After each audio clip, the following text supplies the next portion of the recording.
Waria Esazega, antengin gue lagi. Lu udah dipaksa pulang kan?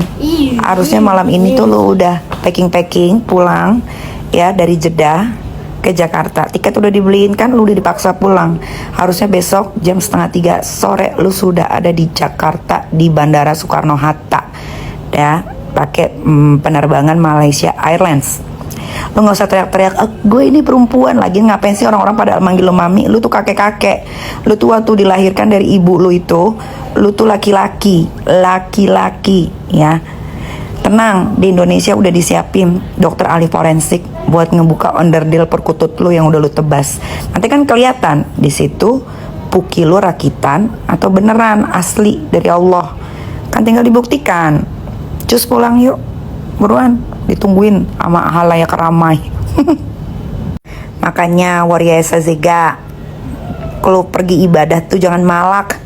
Apain lu malak Selasa Ukia? Jadi kena imbas sialnya kan dia nggak tahu apa-apa loh. Dia nggak tahu apa-apa, dia cuma ngasih duit doang ke lu.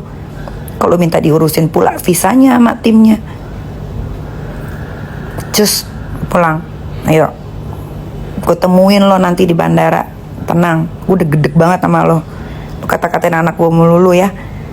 Ini saatnya. Kelar hidup lo. Udah nggak usah ngancem-ngancem orang melulu. Nah, gue kasih tahu buat semua orang yang kenal Waria Esazega, stop kenal sama dia, stop ngasih duit ke dia ya. Cuman pakai imbalan, dikasih rahasia ini, dikasih rahasia itu. Sial hidup kalian, sial. Lihat aja tuh, skincare yang endorse dia pun sial kan, ternyata juga penipu juga sama. Cepetan pulang, jangan banyak bacot dikit story melulu lu Waria. Cepet pulang, takut ya.